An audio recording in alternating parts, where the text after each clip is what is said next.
you have been part of the Philippine Navy Reserve Force for quite a while now, no? Anong naging impact nito sa buhay mo?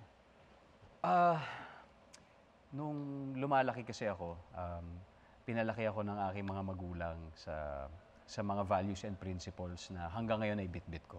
Kasi I grew up in a family of military men and growing up, yun talaga din yung naging wiring ko na parang siguro balang araw sana maging sundalo din ako. Pero dahil ito yung pinili kong profession, nagkaroon ako ng opportunity now to become a volunteer. That's why I became a reservist. Now, para sa akin, ang laki ng naitutulong sa akin nung values and principles na yon, that were also reinforced when I joined also the Reserve Force. Kasi ang mga prinsipyong ito ay yung prinsipyo ng integridad, di ba? Integrity, yung resilience, yung discipline, yung honor, and yung pinakamahalaga sa lahat, yung loyalty. Lahat ng mga ito, nagagamit ko sa aking profession as an actor. Nagagamit ko in my everyday life. Kaya pala kapuso ka pa rin. Di ba? Di ba? Yung value ng loyalty. At higit sa lahat, nagagamit ko siya sa pagiging isang ama. Nagagamit ko siya sa pagiging isang asawa at pagiging isang anak. May challenge ka ba na kinaharap knowing that, of course, you're a celebrity and syempre, a part of you is a reservist? Ang pinaka-challenge lang naman talaga doon ay since ang nature ng aming relationship ay we are doing this voluntarily. Kapag meron akong trabaho, hindi ako nakakapag-participate.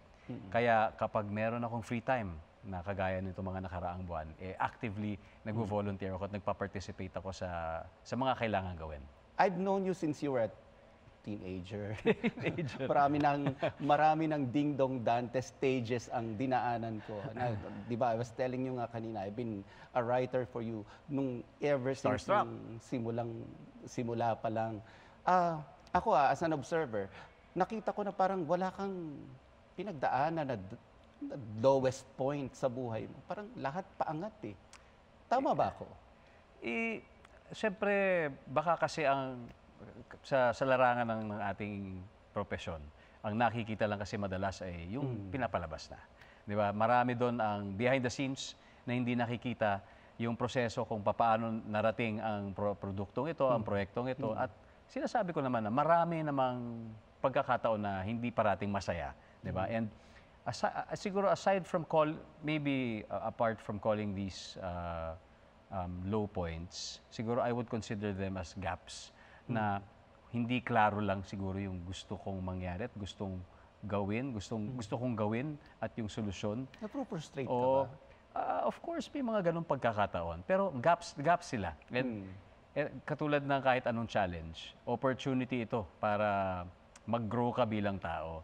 And sa tingin ko, kailangan talaga ng lahat ng mga ganitong klaseng pagkakataon para ma-realize natin na, number one, hindi naman natin control ang lahat. Kahit na gaano ka kagaling, hindi ikaw ang may guhit ng kapalaran, di ba? The only thing that you can do is be prepared. Pero kailangan kapag may mga ganitong challenges, you just make the most out of the opportunity. Kung ikaw yung tatanungin ko, ano pa ba ang kailangan ng industriya natin ngayon? Wow. Napakagandang tanong.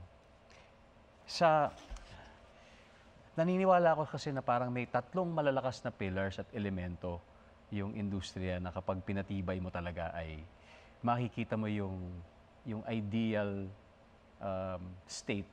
And at least to my mind na ito yung pangarap ko talaga. I mean, personal na pangarap. And una dyan, naniniwala kasi talaga ako sa talent ng Pinoy. Yeah. Naniniwala ako na napakagaling nating mga Pinoy pagdating sa ating talento. World class talaga. Sana sa lahat ng mga artists, wag silang mapagod na ipakita ang kanilang galing, ang kanilang talino, ang kanilang kakayahan. Minsan kasi you won't get it right the first time, pero sana wag sila mag-give up dahil napakatindi ng aking paniniwala sa ating mga talents. Pangalawa, sana mabigyan ng mas maraming platform ang ating magagaling na talent. So that's the second part. No? Sabi, magagaling na, ano yung pangalawa? Sana meron silang space. Sana mas marami silang plataforma para ipakita at i-showcase And I think the third important aspect also is the part of the audience. Sana, ang aking pangarap Symbiotic dyan, yan no? tangkilikin talaga nila dahil binibigay ng ating mga artists yung kanilang galing.